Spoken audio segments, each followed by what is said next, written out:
प्रभु यीशु मसीह के नाम में आपको अनुग्रह, शांति और आशीष मिले।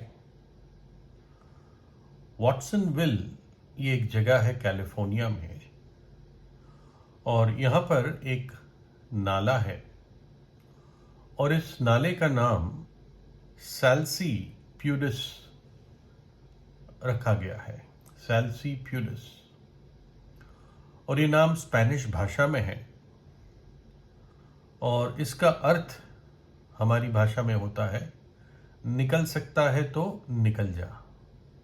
सैल्सी प्यूडिस, निकल सकता है तो निकल जा।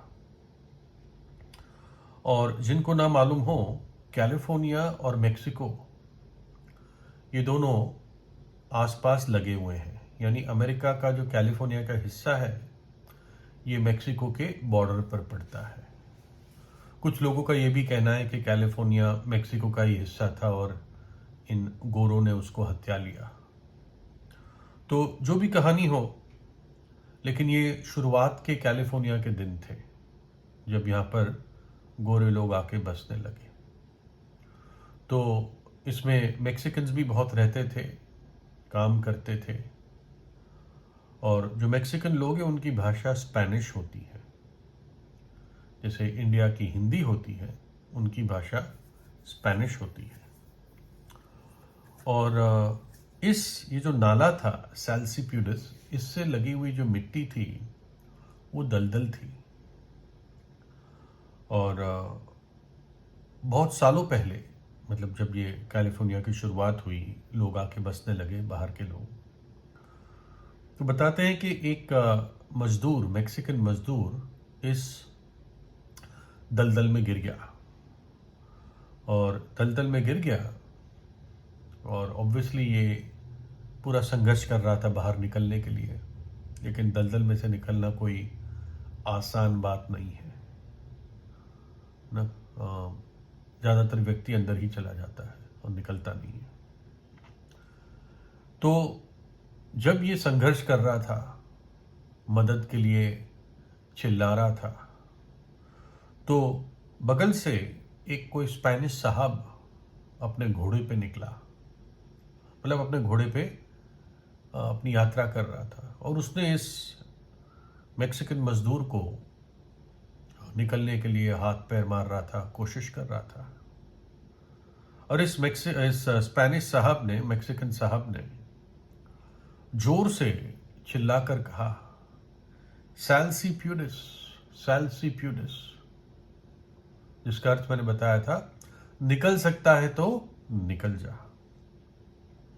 लेकिन ये कोई ज्यादा मदद की बात उस मजदूर के लिए नहीं हुई। सिर्फ एक शब्द कहना कि निकल सकता है तो निकल जा। कोशिश तो कर ही रहा था वो निकलने की। अगर निकल सकता था तो किसी और को वो क्यों आवाज देता। और तब से उस नाले का नाम सैल्सी प्यूडिस बन गया कि निकल सकता है तो निकल जा। इससे और लोगों को शायद चेतावनी भी मिलती थी कि भाई यहाँ आसपास दलदल है। ये बताते हैं कि जो दलदल होती है बेसिकली मिट्टी होती है, लेकिन ये मिट्टी में इतना पानी होता है और ये गहरी होती है कि अगर किसी का पैर पड़ जाए तो बस वो धंसता ही चला जाता है। और प्राणी हो, व्यक्ति हो, उसका फिर अपने आप बचना नामुमकिन है। उस व्यक्ति को कहना निकल सकता है तो निकल जा, वो निकल ही नहीं सकता है ना। तो वो जो साहब था, या तो वो मजाक बना रहा था उसका कि बस बेटे अब तो तू मर गया, तू निकल ही नहीं पाएगा, या तो ये कहना चाह रहा था, या वो इतना स्वार्थी था कि वो जानता था कि ये नहीं निकल पाएगा और खुद कोई मदद करने की वो यत्न नहीं करना चाह रहा था। इसलिए कमेंट किया, टिप्पणी दी, लेकिन उसको बचाने के लिए कोई भी उसने एफर्ट नहीं किया, कोई भी यत्न नहीं किया। अगर कोई लटकती हुई बेल हो तो धंसता हुआ आदमी उस बेल को, वाइन जो होती है उसको पकड़ के, वाइन यानी बेल, उसको पकड़ के शायद वो अपने आप को बचा ले खींच के, या कोई उसको बाहर से रस्सी फेंके, तब बच सकता है। लेकिन आमतौर से व्यक्ति बस अंदर ही चला जाता है और फिर वो मिट्टी ऊपर आ जाती है, पता भी नहीं चलता किसी को कि कोई धंस के अंदर घुस गया है। ऐसी होती है दलदल। भजन लिखने वाला अपना अनुभव बताता है भजन 40 में। मैं धीरज से यहोवा की यानी परमेश्वर की, प्रभु यीशु की बाट जोता रहा। उसने मेरी ओर झुककर मेरी दुहाई सुनी, उसने मेरी पुकार को सुना। उसने मुझे सत्यानाश के गड्ढे और दलदल की कीच में से उठाया। मैं सत्यानाश के गड्ढे में और दलदल में धंसता चला जा रहा था, लेकिन उसने मुझे उसमें से निकाला, उस दलदल में से खींच के निकाला और मुझको चट्टान पर खड़ा करके मेरे पैरों को दृढ़ किया। दलदल में आदमी के पैर बस चाहते हैं कि कोई जमीन मिल जाए, लेकिन हो नहीं पाता।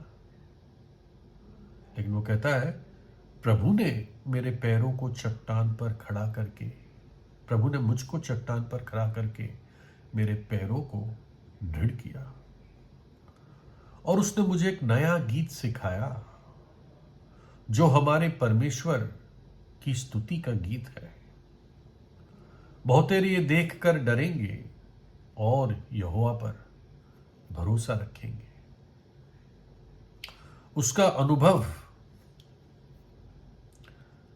जो उस सत्यानाश के गड्ढे और दलदल में था, वो जानता था कि मैं अपने आप नहीं निकल सकता, और जब उसने प्रभु की ओर पुकारा तो प्रभु ने उसके लिए सहायता भेजी।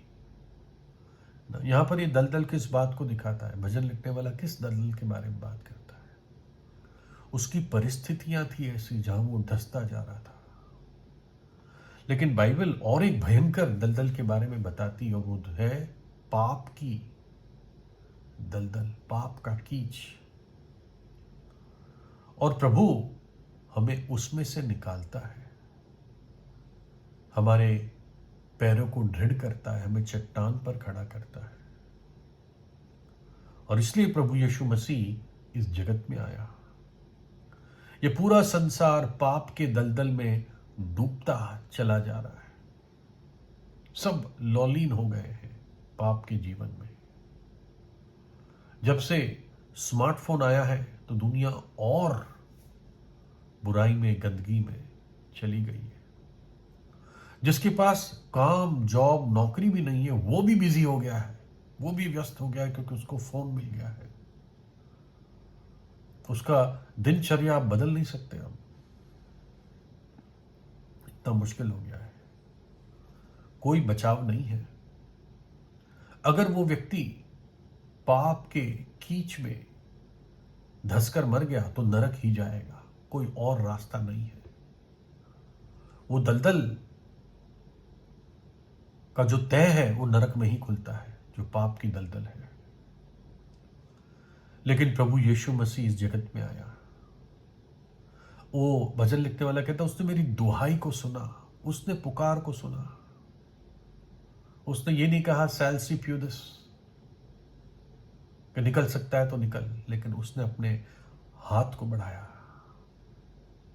अपने दाहिने हाथ से वो हमें खींच के निकालता है जब हम विश्वास से उसको पुकारते हैं।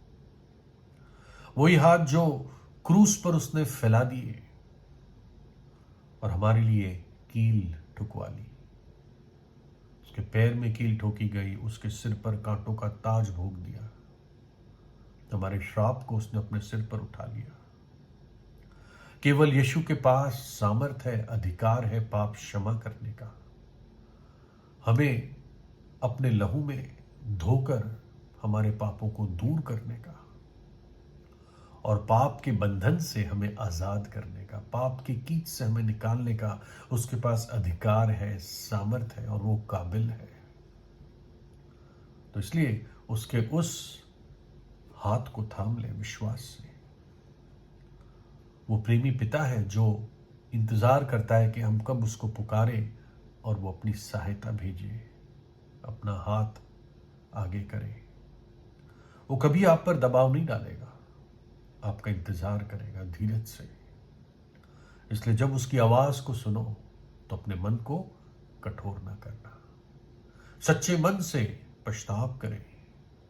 प्रभु यीशु जीवित है क्योंकि वो मृतकों में से तीसरे दिन जी उठा, युगानुयुग जीवित है। पश्चाताप करें, पापों से अपना मन फेर ले और प्रभु यीशु पे विश्वास करें, उसको अपने हृदय में बुलाए। कहता है मेरे पास आओ, मैं तुम्हें विश्राम दूंगा। प्रभु यीशु आपको आशीष दे।